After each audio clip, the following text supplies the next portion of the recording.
오늘 우리가 넘어야 할 8번째 산은 바로 과거입니다. 이사야 43장 18절의 말씀입니다. 너희는 이전 일을 기억하지 말며 옛날 일을 생각하지 말라.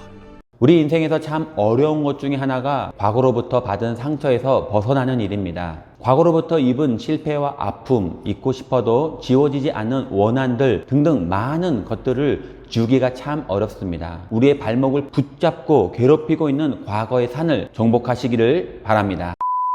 과거로부터 자유롭게 할 수 있도록 하나님이 우리에게 주신 선물 하나는 바로 해방입니다. 죄로부터의 해방, 사망으로부터의 해방입니다. 이는 그리스도 예수 안에는 생명의 성령의 법이 죄와 사망의 법에서 너를 해방하였음이라. 살아왔던 지난 시간들은 어찌 보면 죄와 사망의 발목에 잡힐 수밖에 없는 그런 시간들이었습니다. 그러나 예수님이 오시는 순간 우리의 삶에 새로운 법칙이 적용되었습니다. 바로 생명의 성령의 법칙입니다. 이 법칙은 우리를 붙잡고 있던 과거로부터 아픔, 문제, 죄, 사망에서 해방시켜 줍니다.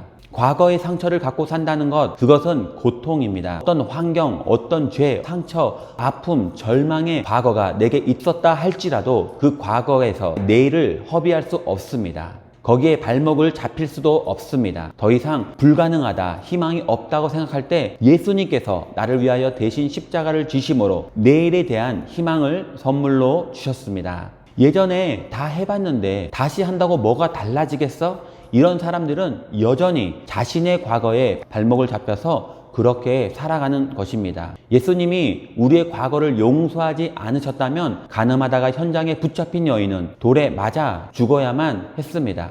예수께서 이르시되 나도 너를 정죄하지 아니하노니 가서 다시는 죄를 범치 말라 하시니라. 중요한 것은 다시 죄를 범치 말라. 지금까지가 중요한 것이 아닙니다. 지금부터가 중요하다는 것입니다. 우리는 과거를 지나 현재를 살아가고 미래를 바라봐야 할 창조적인 존재입니다. 그런데 과거의 상처, 원한, 분노, 미움이 우리를 붙잡고 있다면 우리에겐 미래가 없습니다. 지금 우리가 져야 할 짐은 과거의 짐이 아닙니다. 미래를 향한 거룩한 짐이 되어야 합니다. 우리가 넘어야 할 것이 많습니다.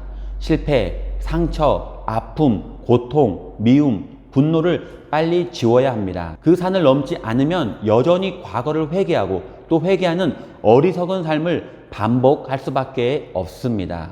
어떻게 해야 과거의 산을 넘을 수 있습니까? 그런즉 누구든지 그리스도 예수 안에 있으면 새로운 피조물이라. 이전 것은 지나갔으니 보라 새 것이 되었도다. 그리스도 안에 있으면 다 지나갑니다. 성경에 과거를 넘어 예수 안에서 자유함을 누린 사람들의 이야기가 나옵니다. 수가성 우물가 여인, 간음하다가 현장에 잡힌 여인, 7 귀신 들렸던 마리아, 예수님 믿는 사람을 핍박한 바울, 이들 모두 회개하고 과거의 산을 넘어 새로운 희망으로 일어난 사람들입니다. 룻의 아내는 하나님의 명령과 자신의 욕심을 바꿔버린 사람입니다.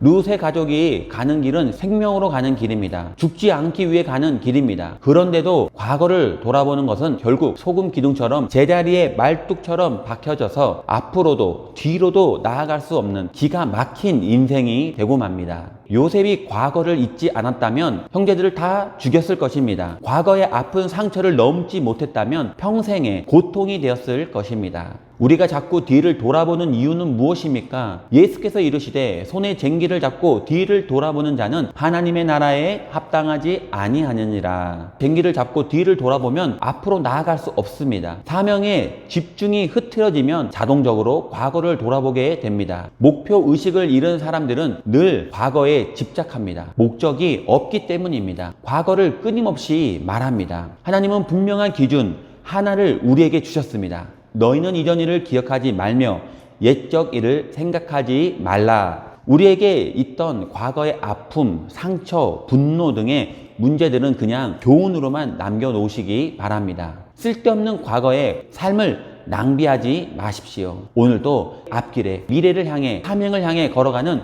저와 여러분이 되기를 예수님의 이름으로 기도합니다.